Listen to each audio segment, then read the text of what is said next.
Good evening, folks. I'm your host, Dave Cokerhook, and welcome back to Reference Point.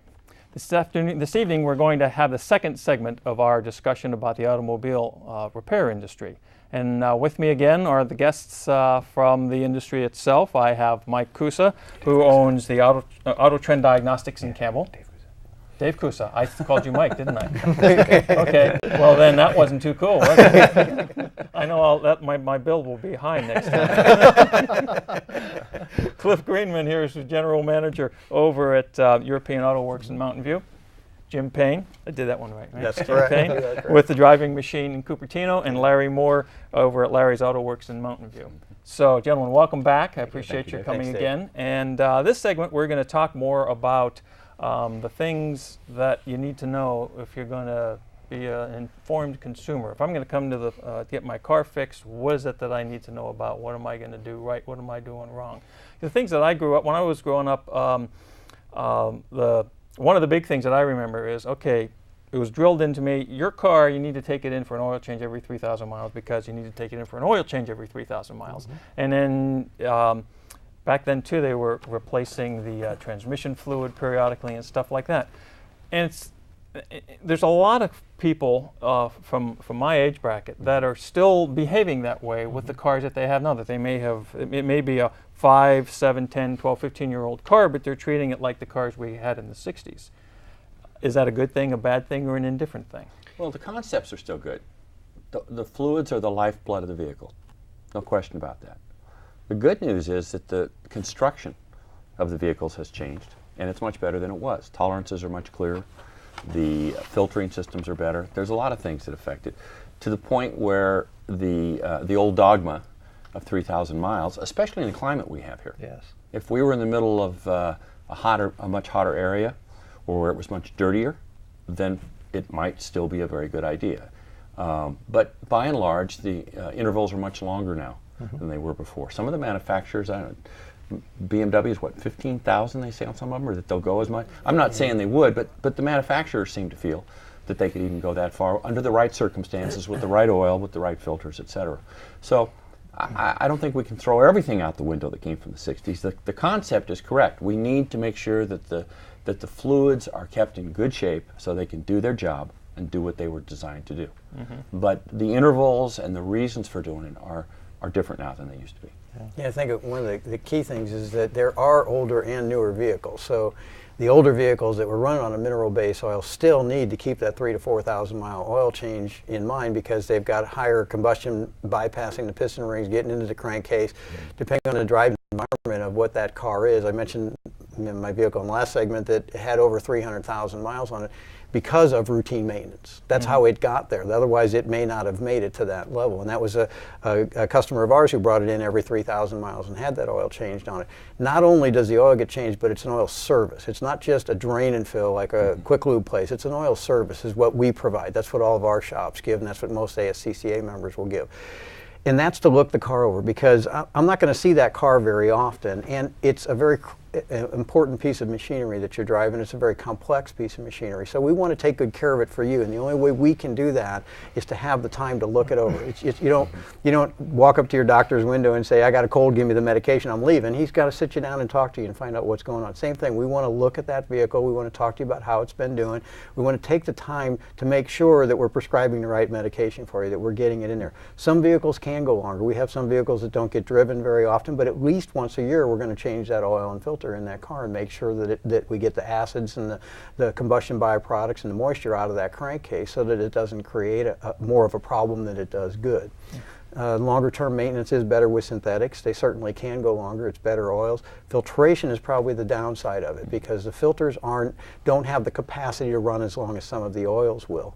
So the better thing to do is to shorten that interval into a time frame that's functional for your car in your driving environment, right. And even in the BMW. I think it's something that you just mentioned there is worth probing into a little bit more, because what you were saying, Jim, at least what I picked up from it, is it's not just that vehicles in general are able to go longer intervals. You have to really understand who's driving the car, how you're driving the car, what conditions you're driving the car in. Even here in Northern California, it's a question of whether I'm just around here in the valley, or do I take my car over the ocean regularly, or am I, Absolutely. you know, am I a traveling sales guy that goes from here to Reno, and am I up in the mountains, or am I in the desert? So some of those things have a lot of bearing on the maintenance schedule for that vehicle. Is that a fair statement? Absolutely, yeah. And certainly one of the important reasons to find a shop that you like and trust and build a relationship is so that they can customize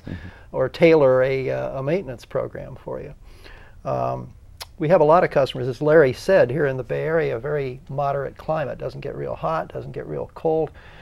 A lot of people driving a lot of highway miles, which is very easy on the oil, very easy on the car in general.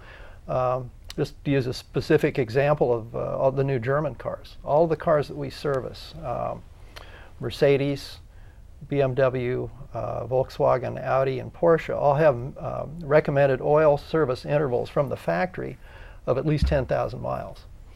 Now, for some people, that's okay. For others, cars driven a lot of short distances, things like that, that may not be okay.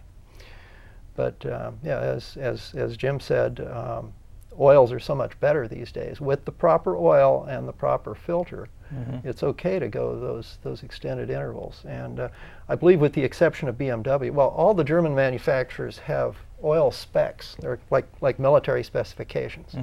For example, the latest Volkswagen Audi spec, 504.00, for gas engines, 507.00 for diesel engines.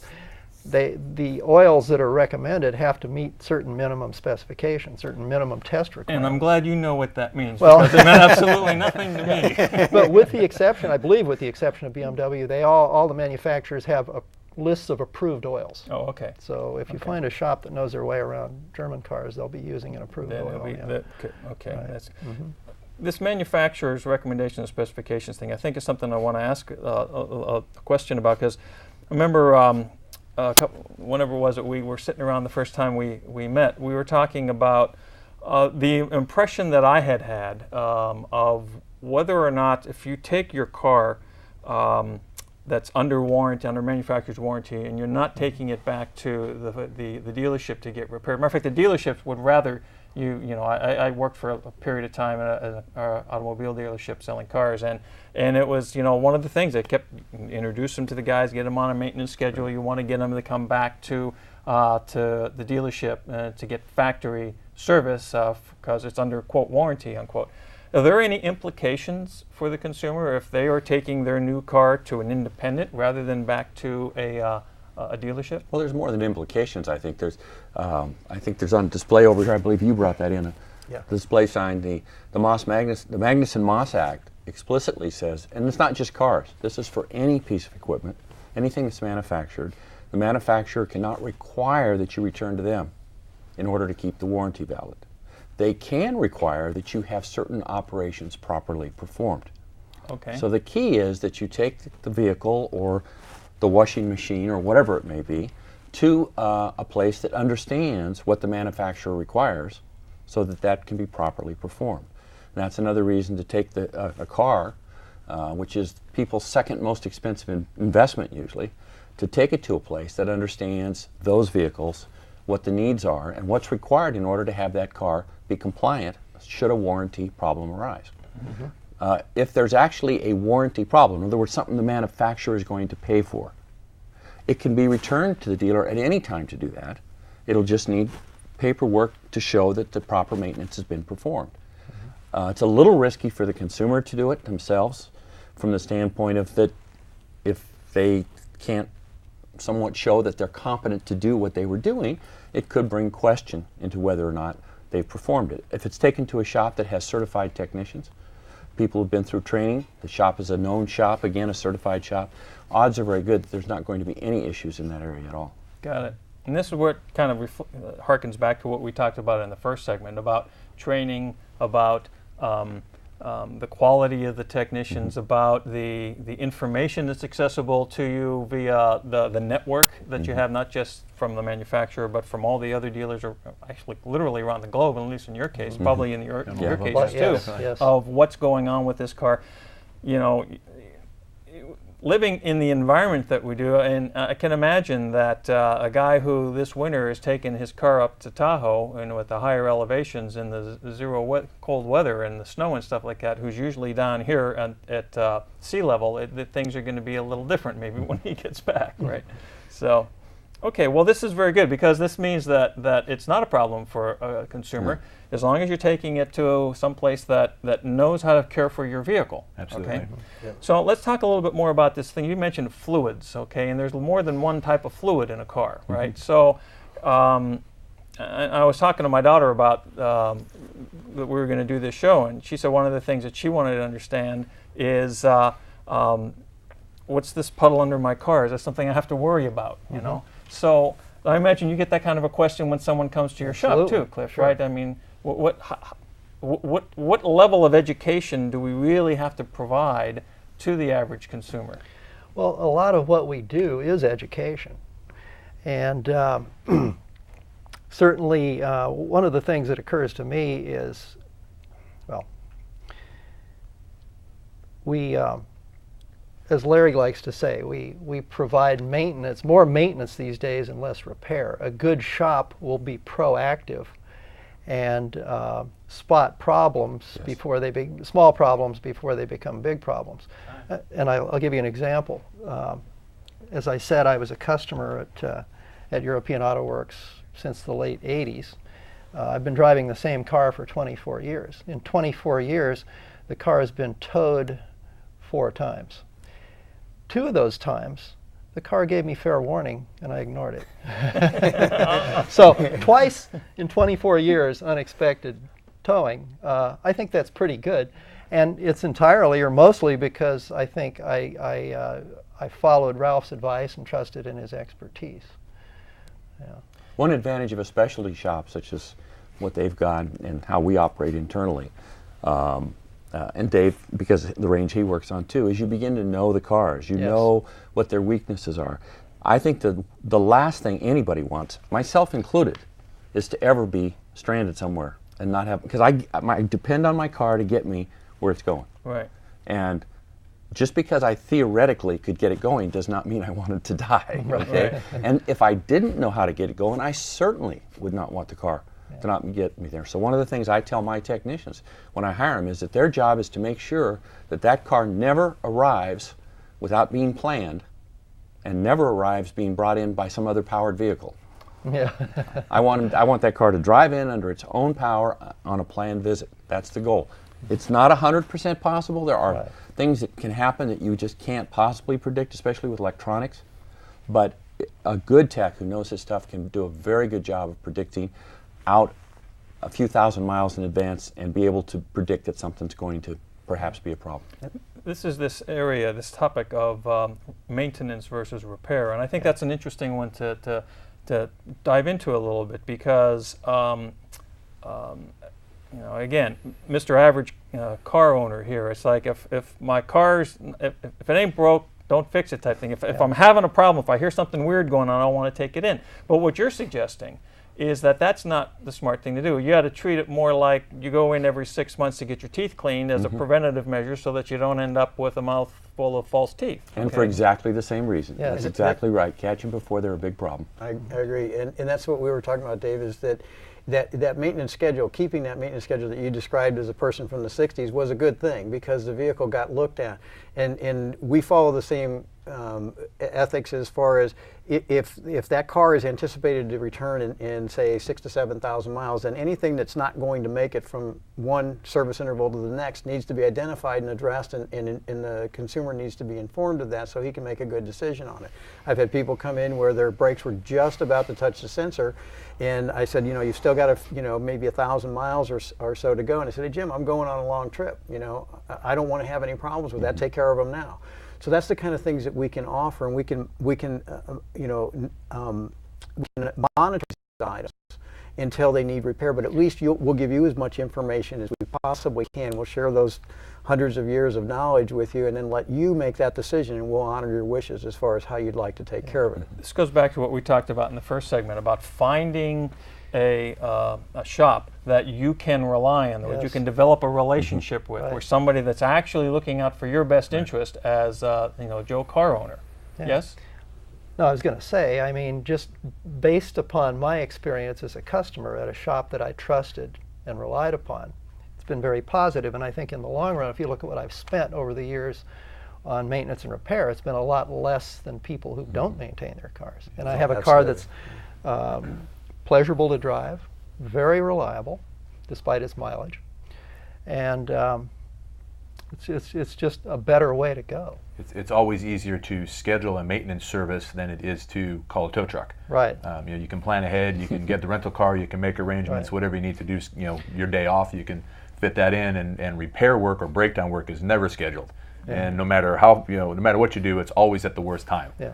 So. I have a picture of my car on the counter, and I like to tell people I'm a disciple of the Church of Preventive Maintenance. Yeah. Because it works. It really. And actually, government studies, U.S. government studies showed that if you took a 5-year life of a car and you looked at a car that was only fixed when it was broken and was only the minimum amount of maintenance, which is oil change, compared to a car that was serviced the way that it was designed to be serviced by an expert who knew what they were doing, the cost would be anywhere from 1/3 to 1/2. Mm. And another significant benefit of establishing a relationship with a shop that knows your car and can take care of all aspects of your car is twofold. One is if there is a warranty issue, we have the records. Right. We can reprint any invoices or repair orders from the past and supply those if need be. And also we're seeing that car over and over again on a regular basis. So as Jim had talked about, we can bring that to your attention and make sure that these things get addressed before you're broken down. Right. So I think those two aspects. There was a third one which I just forgot. When it comes back to me, I'll let you know. You can jump right in there and let us know. So let's talk, what are the kind of things that people ask you about? When you're coming into the shop, and I mean, you're going to have it all. Like we talked about earlier, you'll have the guy that believes he knows everything, and you'll have the guys like me that know what they don't know. Which is important. Which is important. But I think the biggest challenge is that I don't know what I don't know. Right. Okay. And then and I think for the benefit of our viewing audience, let's talk a little bit about some of the things that people ask about when they're coming in. You got the woman is bringing her car in and she wants to know something happened and she wants to make that not happen again or something like that. But I mean, are there any specific examples? Well, of you brought things? one up earlier, your daughter. What's the liquid underneath? Yeah, right, yeah. And we have a general rule. If it's colorless, odorless, and tasteless, because if you get to those two and you're willing to taste it, then it's okay, it's just water. Yeah. Okay. And it's supposed to be there, it's coming out of the air conditioner. And this time of year we see that a lot. We get calls, oh no, there's a puddle of water that I've never noticed under my car before. And we say, yeah, you've probably just never noticed it. You've been using your air conditioner. Is it clear? Is it colorless? Is it sort of right under your feet? Yes, it is. You know what? It's probably just fine. Yeah. But it never hurts to if you got a question, just bring it by. I mean, we're there for you. That's the whole idea of what we are.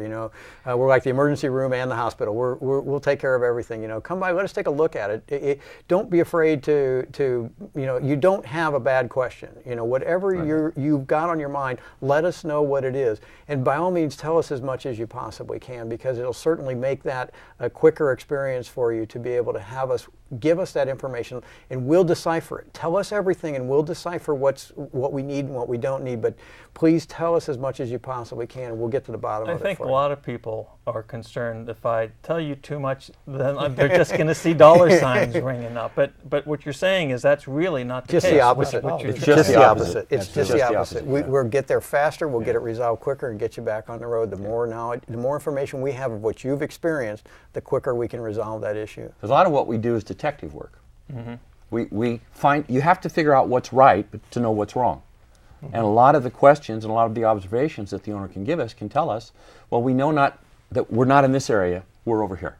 So we just saved money for all practical purposes because we didn't have to discover that. Oh, okay. We discover, it only happens on right turns on Mondays. So we don't have to think about the rest of the week. and we don't have to think about anything but right turns. But I see exactly what you're saying. But by providing you with as much information as I can, Right. then you're able to just to go through the mental list, because you've heard how many things how many times, right? So Right. you can say, well, it's not this 27 items, it's one of these 15 over here. Right. So Yep. you can really Absolutely. kind of pare it down fairly quickly just by Exactly. having us describe to you what it is that's going on. And another key thing you just said, we don't want a diagnosis because your neighbor said Right. it was this. What we want is give us the exact Information. real symptoms. What have you observed? Because what can happen, unfortunately, is we get somebody who, as you have said, knows a little bit. Well, they're convinced that it's this. Right. Well, we go look at that, and we just wasted time and money looking somewhere where if we would have been told the symptom. A good example is a person comes in and says, my car needs an alignment. Okay. Why does it need the alignment? Well, the steering wheel shakes. That's a balance. Okay, that's a balance. That's not an alignment. And yet, if I just said, okay, alignment, and wrote it up for alignment, did an alignment, they'd get the car back, the steering wheel would still shake, they'd be unhappy, and we wouldn't be happy either because we hadn't solved what they were really after. That's a real simple, easy one, but it happens all the time. And that's where that information exchange comes in. Sure. You just say what it is, tell us how you're experiencing, what you're feeling, and we'll decipher the direction to go and the thing to resolve that issue. Because it can be very easy to get off track with the complexity of the car today. Okay. And it's So with if I'm going to was it an ASCCA? If I'm going to an ASCCA shop, and the ones that have the maybe Diamond certified or AAA certified, Dave, like you were talking about earlier, then there's a good chance, especially if I'm new in town and I find one of these, there's a good chance I'm actually going to be able to engage with someone who's going to have that kind of viewpoint. And if I'm telling them what's going on, I'm going to get a fair shake out of it. It's pretty Definitely, much what you tell absolutely, them. yeah. We can't stress that that enough, of the communication aspect of it, and building a relationship, a trusting business relationship on that end. I remember what the third one was too. That a shop that doesn't necessarily provide complete service of the vehicle may not necessarily check your lights or check your brakes when you're in for your service, because they don't do that work. So they don't necessarily check it. You have your car serviced and leave, and you don't know that, as Jim said, you got 1,000 miles left on the brakes, and you're heading to Utah and back, and all of a sudden you're grinding on those brakes. So again, a shop that is fully capable of completely servicing the vehicle and understands and knows the vehicle can bring those things to your attention. They don't get missed or left off. And how do I know that? Well, you can ask, for one thing, would be a great way. I actually, because I will get that question all the time. Oh, I didn't know you did brakes, because a lot of shops don't do everything on a particular vehicle. So it's our job to communicate that information to our clients and to the consumer.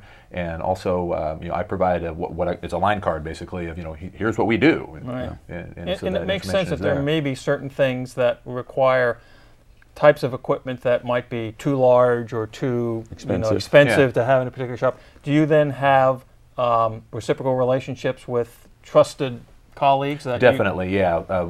Two aspects in my shop that we don't do, and it's one of it's just because of space, is front end alignments, and the other is any internal type transmission repairs that require the transmission to be disassembled.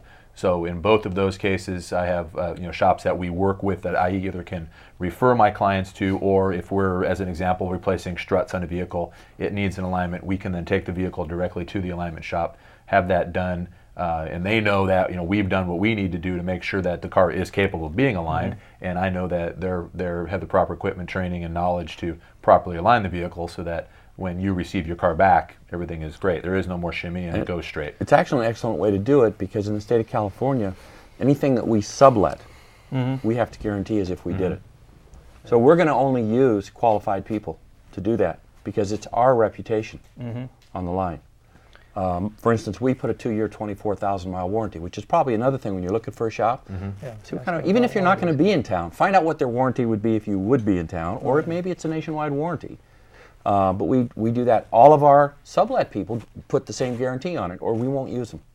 And a key to that too is what you said before, is parts and labor. Yeah. We don't want to, the lifetime parts thing, first of all, we need to understand, and I think everyone does, that's not realistic. It's just not something that you should fall for, because it just isn't going to happen. parts are going to wear out, things are going to wear out. It's kind of the reverse of insurance. You're driving your car and it's wearing out, and eventually you'll be paying to take care of that wear that's on there. Where insurance, you pay and you hope you never have to use it, that you never wear out. You know, Right. you never get to that point of taking of having to use that. So it's just the reverse of that. But it will. I mean, every time rubber is drying from the moment it comes out of the mold. So your tires are starting to wear out. All the rubber components under the hood, the plastic is drying. It's being heat cycled. Those types of things are wearing out, and that's why you want to have more frequent than these 15 or 18,000 mile services. That does not do you any good. It's just simply postponing the inevitable, and something will happen, and something will break, and will leave you stranded. So the more frequent it comes into look at, the better it will be to take care of it. It becomes more critical, just like humans. I have to go see the doctor more often because I'm a little older than I used to be. Really? As a car ages, I don't know why you do. as a car ages, you have to. I mean, probably with today's cars off the assembly line, if somebody really wanted to buy the car and drive it for 4 years and do nothing, they could probably drive it back on the lot to trade it in, and it would be okay. I'd hate to be the person that got it I as a would- second I would owner, buy it, yeah. but you could probably do it. But That wouldn't have been possible many years ago. And the other thing is that's more costly than taking care of it. Yes. Right. Because if you take that residual value, you take the purchase of a new car, and you take the residual value, we had a very dear friend that gave us that information, and it turned out that the cost of ownership during that 6-year period turned out to be $8,000 a year. That didn't count the increased insurance, tax, registration, and that was just simply ownership. Now, if he had hung onto that car for another 6 years or so, then that certainly would have diminished, and it would have been spread out over a longer period of time. But the cost of ownership beyond that becomes very, very minimal in the $2,000 to $3,000 per year range, and your licensing, your insurance, and your registrations are all very small lower, figures get after lower. that point. Good. Well, we're pretty much down to the end of the show here, and this has been great for me. It's been very, and I hope that the viewing audience has found it as informative and useful as I have, because it's the whole perspective of what is in the industry, what is the industry about, is something that I think people don't understand. I mean, a lot of things that we talked about here, quality facilities, able to be verified by association memberships, the fact that the whole industry, the technicians are able to make real good money in this sort of a thing because it is a complicated arena, and we look to get more people involved in this sort of industry. Makes a lot of sense for me, the average consumer, because I know I'm going to have to continue to take my car to a shop somewhere, and I sure hope there are people out there to take care of it, because I don't want to have to do it myself. So again, I want to just thank you, gentlemen, for sharing your knowledge, for taking the time to be here for 2 of these shows. It's been a great experience for me, and I hope you and the viewing audience have enjoyed it as well. And thank you for being there to see us at Reference Point, and we'll see you again next time. Thank you. All right. Thank you, Dave.